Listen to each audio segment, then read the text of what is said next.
اگر آخر میں سکون ہے تو ہم یہ کہتے ہیں مجزوم ہے، لیکن مجزوم جو ہے وہ فعل ہوتا ہے، فعل مضارع ہوتا ہے، اسم نہیں ہوگا، ٹھیک ہے؟ تو اب یہ دیکھیں یہ جو حرکات ہیں آخر میں یہ کیا ہے؟ یہ علامت الاعراب ہے، اعراب کی علامات ہیں، اور جو مرفوع منصوب مجرور یا مجزوم ہونا ہے یہ کیا ہے؟ اعراب ہے۔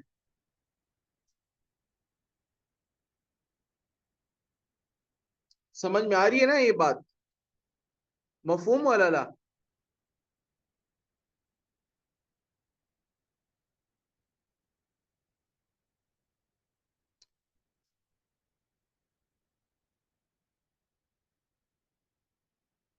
یہاں تک بات مفہوم ہے؟ ابھی میں اس کو اب مثال سے بھی آپ کے لیے اور واضح کرتا ہوں۔ مفہوم ہے والا لا؟ اخبرنی۔ نعم. الحمدللہ۔ اچھا اب اس کو آپ یہ دیکھیے کہ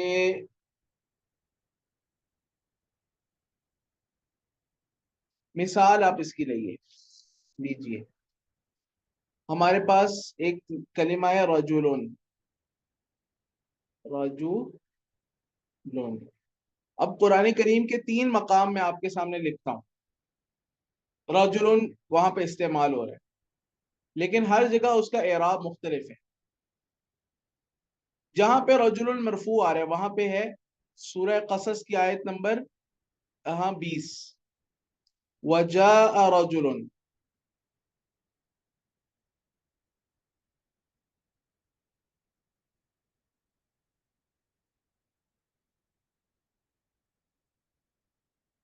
ایک اور مقام لکھتا ہوں، یہ سورہ غافر کی آیت نمبر 28 ہے، اتقتلون رجلا۔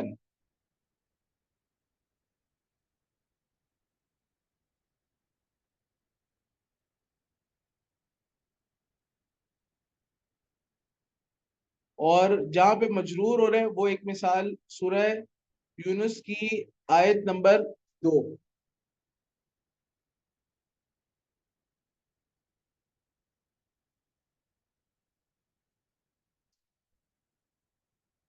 اس میں اوحینا الی رجل۔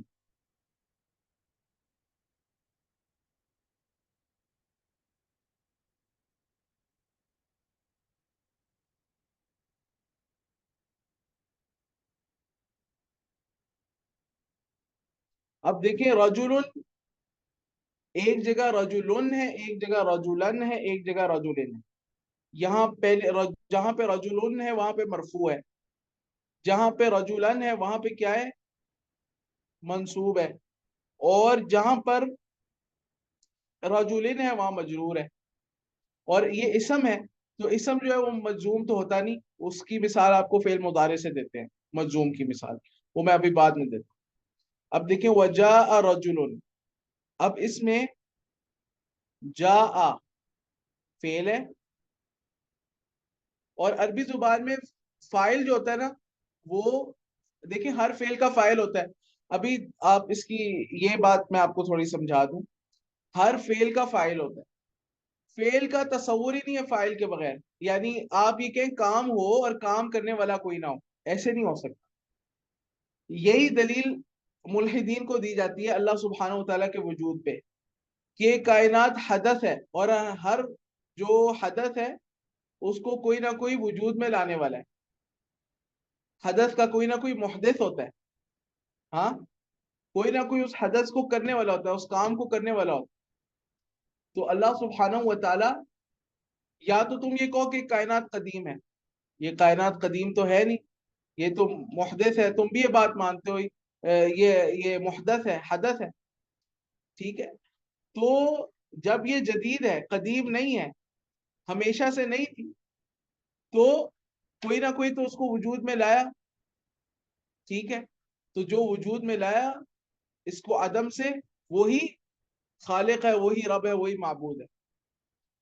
تو وجاء رجل ہر فعل کا فاعل ہوتا ہے، لکل فعل فاعل، یہ قاعدہ ہے، یاد رکھیے گا۔ تو فعل کا فاعل مرفوع ہوتا ہے ہمیشہ، تو وجاء رجل، رجل کیا ہے؟ فاعل ہے، اس لیے کیا ہے؟ مرفوع ہے۔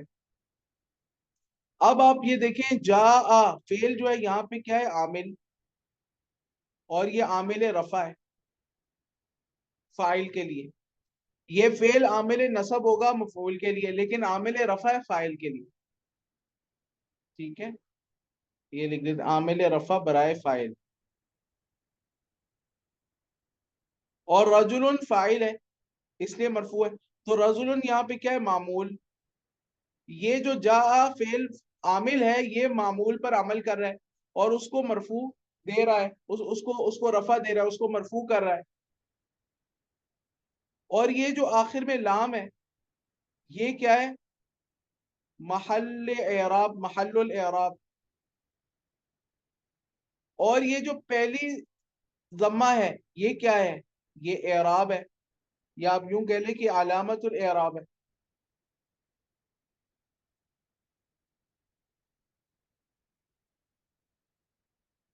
اور یہ علامت الاعراب ہمیں بتا رہی ہے کہ رجل کیا ہے، کس حالت میں ہے. رجل کیا ہے؟ مرفوع ہے. یہ مرفوع ہونا اس کا کیا ہے؟ اعراب. تو بھائی اعراب کے چار ارکان ہیں، ایک عامل، ایک معمول، ایک محل اعراب، ایک علامت اعراب. ان چاروں ارکان سے ہمیں کیا پتا چلتا ہے؟ اعراب. یہ ابھی تک میں نے آپ کو بات سمجھائی. تو جاء فعل ماض مبني على الفتح لا محل له من الاعراب، رجل فاعل مرفوع علامة رفعه الضمة الظاهرة. اس طرح ہم نے اعراب کرنا ہوتا ہے. یہ اعراب کرنا میں آپ کو سکھاؤں گا انشاءاللہ. سارا اعراب پورے قرآن کا اول تا آخر آپ خود آرام سے اعراب کریں گے انشاءاللہ. کوئی بھی نص عربی کی آ جائے، کوئی بھی شعر آ جائے، آپ اس کا اعراب کریں گے. یہ اصل نحو سے یہ مطلوب ہے. ٹھیک ہے کہ ہمیں اعراب کرنا ہے. تو انشاءاللہ ہم بنیادی قواعد پڑھیں گے انشاءاللہ. اجرومیہ، قطر الندى وغیرہ چند کتابیں ہم پڑھ لیں تاکہ ہمارے قواعد مکمل ہو جائے. پھر انشاءاللہ ہم اس کی تطبیق کریں گے. قرآن کریم کی کوئی سورت، سورہ کہف لے لی، سورہ یوسف لے لی، جز عامہ لے لیا، اس پر ہم نے اس کا ایک دفعہ اجرا کر لیا، تو انشاءاللہ زندگی میں پھر کوئی عبارت آپ کے سامنے آ جائے آپ کو پریشانی نہیں ہوگی انشاءاللہ. وجاء رجل. اچھا یہ ہو گیا کیا کہتے ہیں مرفوع کا، یعنی مرفوع والی مثال.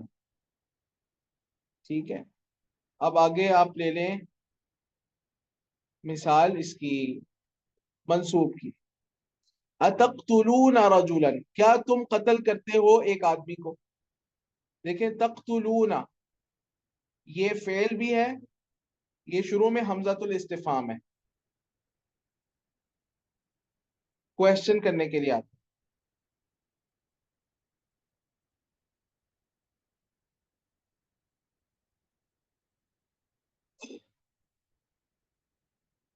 اتقتلون میں فعل ہے اور یہ جو واو ہے نا یہ فاعل ہے. تو اتقتلون میں فعل بھی ہے فاعل بھی ہے. اچھا بعض فعل ایسے ہوتے ہیں کہ ان کو مفعول کی بھی ضرورت ہوتی ہے، ان کو کہا جاتا ہے افعال متعدیہ. انشاءاللہ یہ میں آپ کو سمجھاؤں گا. افعال دو طرح کے ہوتے ہیں، فعل لازم اور فعل متعدی. تو یہ متعدی ہے. تقتلون کیا تم نے قتل کیا. بھائی کس کو قتل کیا؟ ہاں کیا تم قتل کرتے ہو، کس کو قتل کرتے ہو؟ رجولن ایک آدمی کو. ٹھیک ہے، تو یہ مفعول ہے.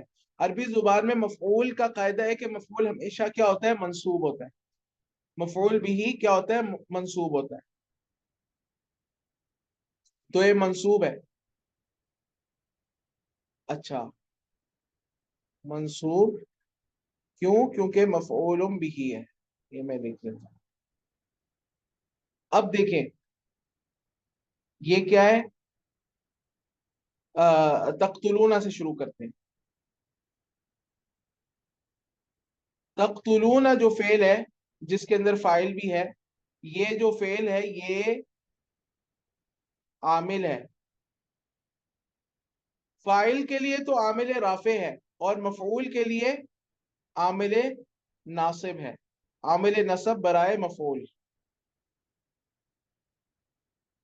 فعل اپنے فاعل کو رفع دیتا ہے اور فعل اپنے مفعول کو منصوب کرتا ہے. تو عامل ناصب برائے مفعول ہے. اور رجولن یہ کلمت المعربہ ہے، کلمات المعربہ، الکلمات المعربہ میں سے.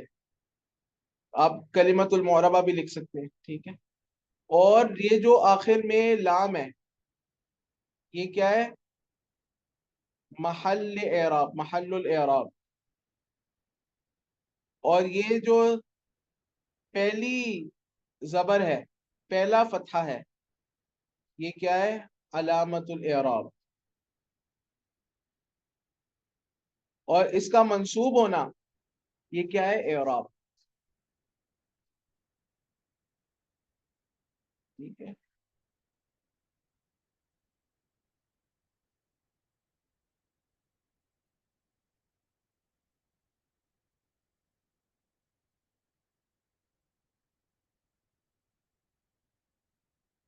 اچھا آگے چلے.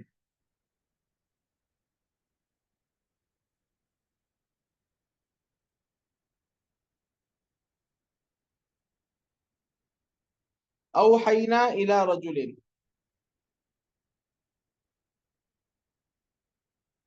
اس میں اوحینا، یہ اوحا، یہ کیا ہے؟ فعل. اور نا، یہ فاعل ہے. فعل اور فاعل اوحینا میں آگے. ہم نے وہی کی. الا، یہ کیا ہے؟ حروف الخفض میں سے آپ پڑھ چکے ہیں. حروف الخفض میں سے تو کیا ہوا؟ عامل خافض ہوا، عامل جار ہوا.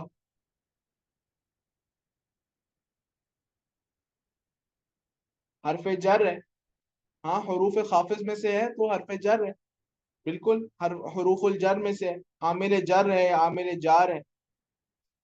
اور رجولن، یہ کیا ہے؟ الکلمۃ المعربہ.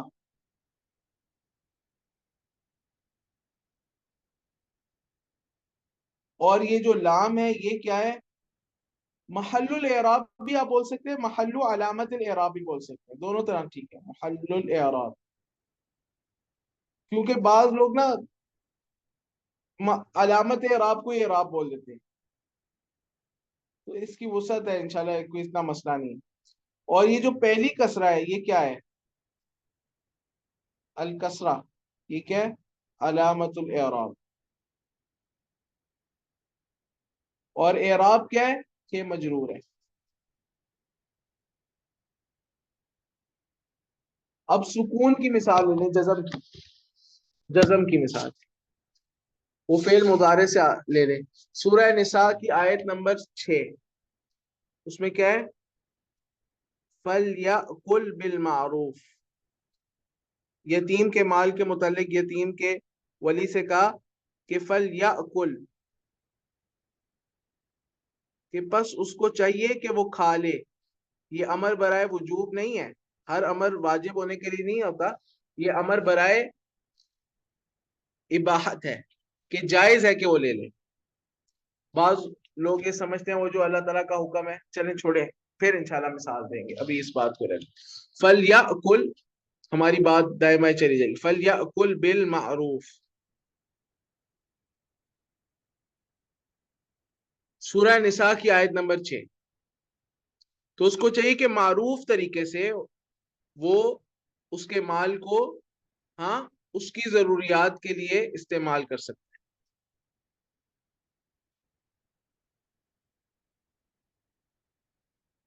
لیکن اس میں بتایا کہ ومن کان غنیا فلیستعفف، جس کے پاس کیا کہتے ہیں اپنا مال موجود ہے تو وہ اس یتیم کا مال لینے سے بچے، اپنی طرف سے بطور صدقہ، بطور احسان یتیم کے اوپر خرچ کرے.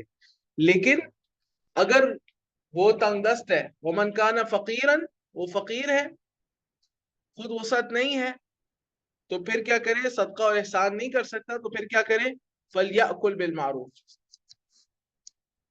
یہ نہیں کہا فَلْيُنْفِقْ عَلَيْهِ بِالْمَعْرُوفِ، بلکہ کہا فَلْيَأْكُلْ بِالْمَعْرُوفِ، تاکہ ایک اس کے دل میں رہے کہ میں کھا رہا ہوں یتیم کا مال، ٹھیک ہے، میں استعمال کر رہا ہوں. بلکہ خرچ تو اس نے اسی پر کرنا ہے، لیکن بس اس کو تنبیہ رہے کہ بھائی یہ میرا مال نہیں ہے، اس لیے عقل کے لفظ سے تعبیر کیے. اس میں حکمت ہے. فَلْيَأْكُلْ بِالْمَعْرُوفِ. تو اب دیکھیں یہ اصل میں تھا یا کلو،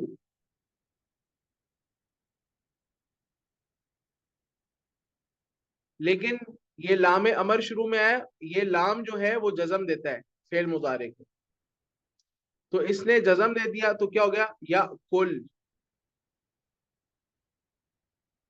یا کل۔ تو اب دیکھیں یہ عامل جازم ہے، اور یا کل یہ کیا ہے، معمول الکلمۃ المعربہ جو کہ فعل مضارع ہے یہاں پر، اور اس کے بعد یہ جو لام ہے یہ محل الاعراب ہے، اور یہ جو سکون ہے یہ کیا ہے، علامت الاعراب،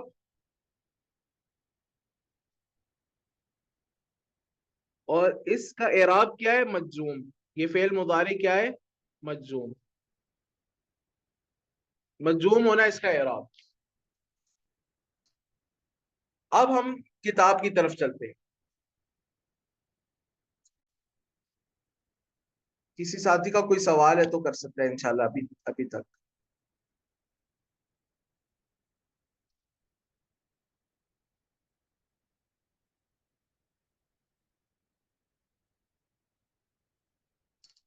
چلیں الحمدللہ۔ باب نام،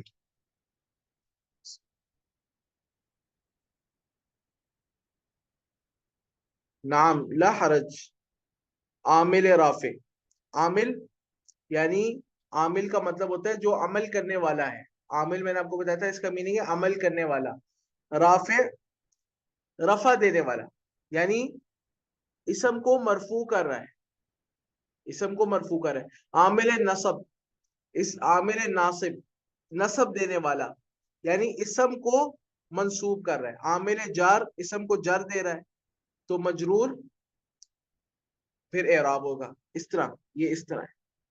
اچھا جی نام،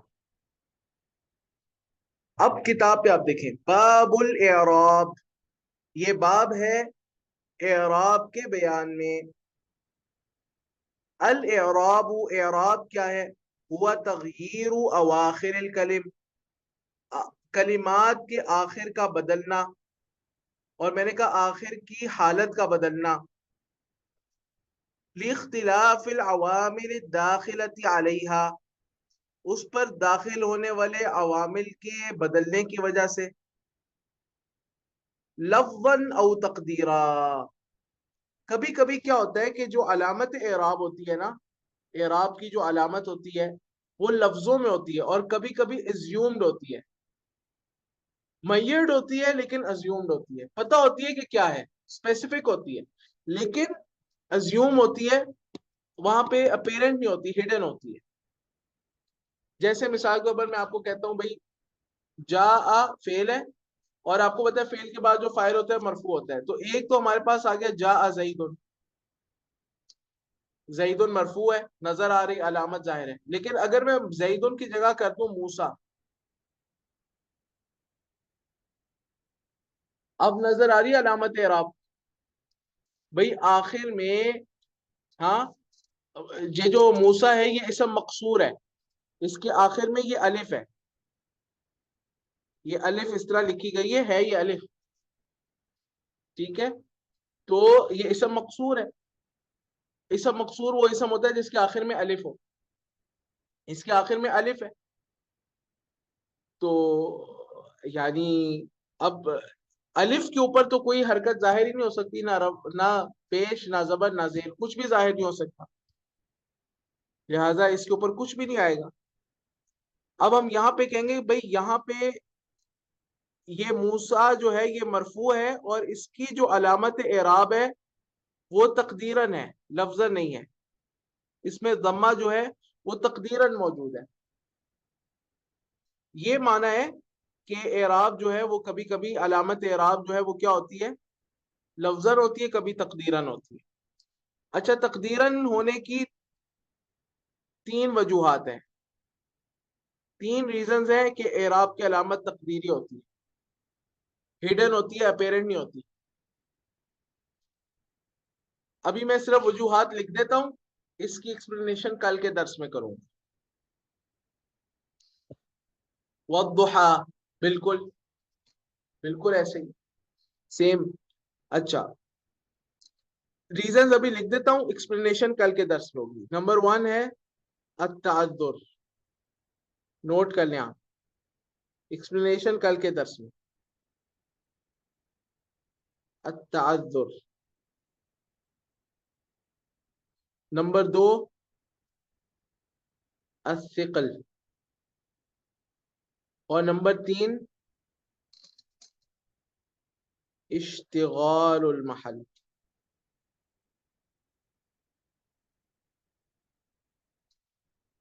تعذر، ثقل، اشتغال المحل، یہ 3 وجوہات ہیں. یہ تینوں انشاءاللہ کل میں آپ کو بتاؤں گا. بہت آسان ہے، مشکل نہیں ہے. ٹرمینالوجی سے آپ لوگوں نے پریشان نہیں ہونا، اصطلاحات سے پریشان. دیکھیں، علم کی ابتدا مشکل ہوتی ہے، نحو بھی اسی طرح. ابتدا میں طالب علم کو لگتا ہے بہت مشکل علم ہے، لیکن جب وہ اس میں گھس جاتا ہے تو پھر یہ اس کو، ہاں، ایسے جیسے آپ ٹافی کھا رہے ہیں، جیسے آپ حلوہ کھا رہے ہیں، اس طرح لگتا ہے. ابتدا مشکل ہے، اس کا دروازہ لوہے کا ہے، یہ حقیقت ہے. شیخ ابن عثیمین رحمہ اللہ نے مثال دی تھی کہ لکڑی کا مضبوط دروازہ بناؤ. دروازہ میں کہتا ہوں لوہے کا ہے، لیکن جب دروازہ آپ کھول لیں گے، اور چابی اس کی استاد کے پاس ہی ہے، استاد سے پڑھیں گے، ٹرمینالوجی سیکھیں گے، تھکیں گے نہیں، محنت کریں گے. ہاں، جب دروازہ کھول لیں گے پھر آگے یہ حلوہ ہے. ایک دفعہ بس آجرومیہ صرف آپ اچھے طریقے سے پڑھ لیں، ایک کتاب، اللہ کی قسم کا کہتا ہوں، ایک کتاب آجرومیہ آپ اچھے طریقے سے پڑھ لیں، اس کے بعد یہ علم آپ کے لیے آسان ہو جائے. اس کے بعد اس میں اور کوئی چیز مشکل نہیں رہے گی. ہاں، پھر باقی چند اضافے ہیں، چند باتیں ہیں، چند تفصیلات ہیں، باریکیاں ہیں، لیکن بس ایک کتاب اچھے طریقے سے پڑھ لیں جیسے پڑھنے کا حق ہے.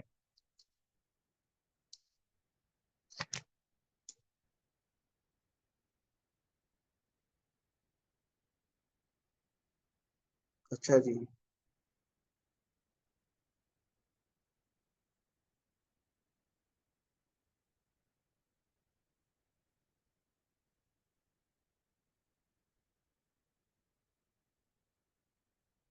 اس کے بعد فرماتے ہیں وہ اقسام اربع، اعراب کی اقسام. اقسام ای اقسام الاعراب.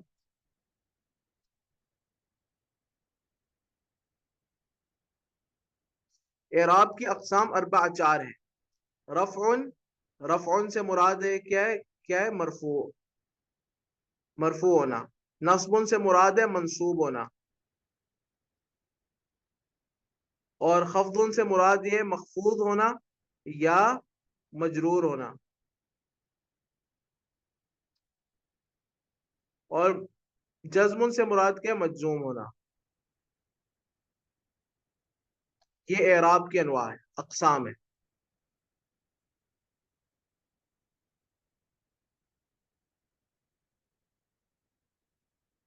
پھر کہتے ہیں فلیل اسمائی من ذالک الرفع والنصب والخفض ولا جزم فیہ. بس جو اسماء ہے من ذالک، ہاں، ان میں سے، ان اقسام میں سے جو اسماء کے لیے ہیں خاص، وہ کیا ہیں؟ الرفع، مرفوع ہونا، والنصب، منصوب ہونا، والخفض، اور مخفوض ہونا، ولا جزم فیہا، اسماء میں جزم والا اعراب نہیں ہے، یعنی اسماء مجزوم نہیں ہوتے. وللافعال، اور افعال کے لیے خاص ہے، من ذالک، ان میں سے، الرفع، مرفوع ہونا، والنصب، منصوب ہونا، والجزم، اور مجزوم ہونا. اسماء means names، نام. اسماء اسم کی جمع ہے، اسم کی جمع ہے. ولا خفض فیہا، اور نہیں ہے اس میں کوئی خفض، یعنی اسماء مخفوظ نہیں ہوتی.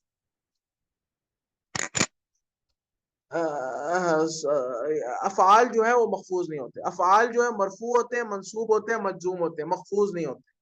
اور اسماء جو ہے وہ مرفوع ہوتے ہیں، منصوب ہوتے ہیں، مخفوض ہوتے ہیں، مجزوم نہیں ہوتے.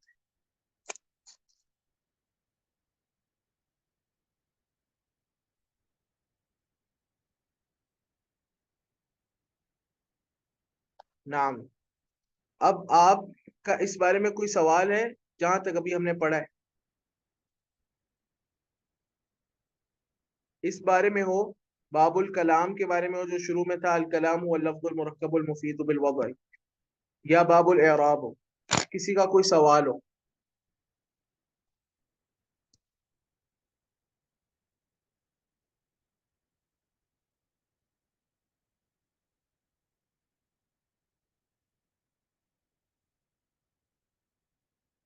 چلیں الحمدللہ.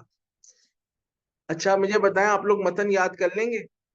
متن یاد کر لیں گے؟